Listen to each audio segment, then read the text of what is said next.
Научниците од Универзитетот во Вирџинија открија дека ултрапроцесираните месни производи, како саламите, виршвите и паштетите, заедно со газираните и засладените пијалаци, се најштетни за мозокот. Според истражувањето, само една дополнителна порција дневно може значително да го зголеми ризикот од когнитивни нарушувања и деменција, вклучувајќи ја и Алцхајмеровата болест. Истражувањето, базирано на податоци од Универзитетот во Мичиген, следело 4750 лица постари од 55 години во период од повеќе од 7 години. На секои 2 години биле извршувани тестови за меморија и размислување, со цел да се следи влијанието на исхраната врз мозочната функција. Резултатите покажале дека оние што секојдневно внесувале дополнителна порција ултрапроцесирано месо имале 17 поголем ризик од когнитивни нарушувања, додека засладените пијалаци носеле 6% поголем ризик. Интересно е што другите групи процесирана храна, како сладки, грицки и индустријски оброци, не покажале значителна врска со когнитивното влошување. Водечката авторка на студијата, доктор Бренда Дейви, истакнува дека промената започнува во кујната. Постојат работи што може да ги промените. Се работи за умереност, разумност и рамнотежа во исхраната. Научниците препорачуваат ограничување на ултрапроцесираните намирници и поттикнување на домашното готвење како клучна мерка за заштита на мозокот и менталното здравје. Според нив, знаењето како да се подготви храната може да биде пола добиена битка во превенцијата од когнитивни заболувања.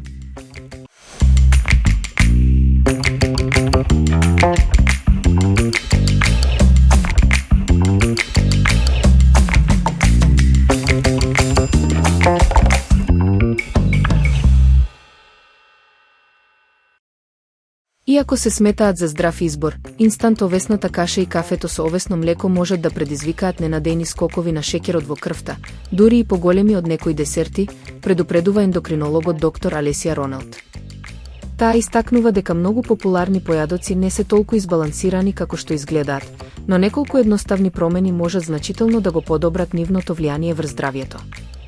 Инстант овесните снегулки, кои се често достапни во кесички, се високо преработени и брзо се разградуваат во организмот, предизвикувајќи брз пораст на нивото на шеќер. Според доктор Ронелд, нивниот гликемиски индекс може да достигне од 79 до 83, што е повисоко и од некои сладки. Таа препорачува овесната каша да се готви со млеко наместо со вода, како и да се додадат протеини и здрави масти, например, јаткасти плодови, семки или јогурт, кои ја забавуваат апсорбцијата на шеќерот и овозможуваат подолготрајна ситост. Слично, и овесното млеко може да го зголеми шеќерот во крвта поради својот висок гликемиски индекс и додадените засладувачи. Доктор Ронелд препорачува замена со бадемово млеко и избегнување на шеќер во кафето. Таа објаснува дека консумирањето храна со висок гликемиски индекс доведува до нагли промени во енергијата, брз пораст, а потоа нагол пат, што резултира со замор и тешкотии во концентрацијата. На долг рок, овие навики го зголемуваат ризикот од инсулинска резистенција и дијабетес тип 2. Наместо тоа, експертите препорачуваат избалансиран појадок со интегрални житарки, протеини и здрави масти, кои обезбедуваат стабилна енергија и подобра метаболичка рамнотежа во текот на денот.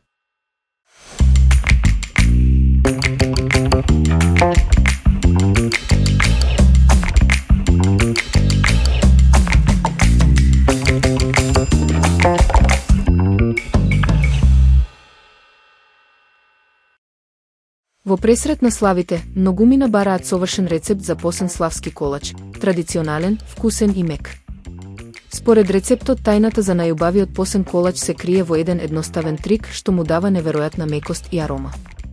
Колачот се подготвува со млака вода, брашно, свеж квасец, малку шеќер, сол и посен маргарин.